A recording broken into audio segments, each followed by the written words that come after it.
అంటే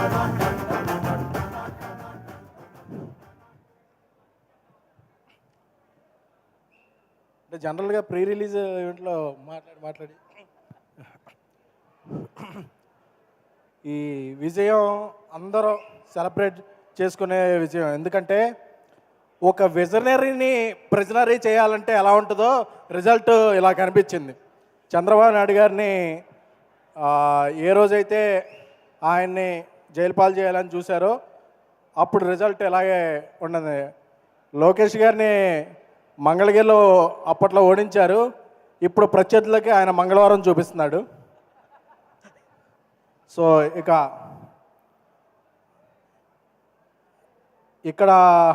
ఒక ప్రాంతీయ పార్టీని అక్కడ జాతీయ పార్టీని కలిపి మా జనసేనాని పడ్డ కష్టం ఎంతో అందరికీ తెలుసు. ఈ సందర్భంగా ఒకటి చెప్పాలి. చెప్పచ్చా? చెప్పండి సార్. అన్నయ్య పెట్టాడు దండం, తమ్ముడు పెట్టాడు పెండం. నమస్కారానికి ప్రతి నమస్కారం అనేది సంస్కారం. ఆ సంస్కారం చేతకాని వాళ్ళకే ప్రజలు ఇస్తారు ఇలాంటి తిరస్కారం. తెలుగు చలనచిత్ర పరిశ్రమలో సింహాసనం మీద కూర్చున్న అర్హత మా అన్నయ్య ఇంద్రసేనుడిది. అలాగే రాజకీయాల్లో సింహాసనాన్ని మార్చేసే పవర్ మా జనసేనుడిది. సో విజయం వచ్చింది కానీ విర్రవీగితే పాత తెపెళ ఫేసులకి మనకి తేడా ఉండదు. సో అందుకని అందరినీ సోదరులా భావిస్తూ రాష్ట్ర అభివృద్ధికి అందరూ తోడ్పడాలి.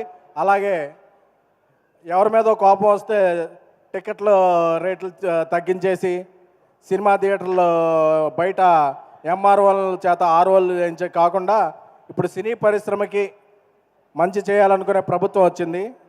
సో ఇలాంటి ప్రభుత్వం సుస్థిరంగా ఉండాలని, తెలుగు చలన పరిశ్రమకి ఎంతో మేలు చేకూరాలని కోరుకుంటున్నాము.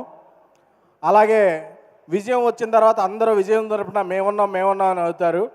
ఈ విజయం రాకముందు నుంచి విశ్వప్రసాద్ గారు జనసేన క్యాంపెయిన్లోనూ విరివిగా పాల్గొంటూ అలయన్స్కి అండగా నిలిచారు. సో ఆయనకి కూడా శుభాకాంక్షలు. సార్, మీరు ముందే విజయాన్ని ఊహించారు, అలాగే ముందే అండగా నిలబడ్డారు.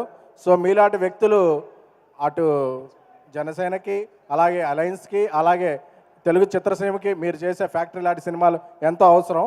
సో ఈ విజయాన్ని అందరం సెలబ్రేట్ చేసుకుందాం. బట్ గర్వాన్ని నెత్తికెక్కించుకోవద్దు. ఎందుకంటే ఇంకా చేయాల్సింది చాలా ఉంది. జై జనసేన, జై అలయన్స్. Thank you sir. మీ సినిమాలు ఎంత బాగుంటాయో మీ స్పీచ్ కూడా చాలా పవర్ఫుల్గా ఉంటుంది.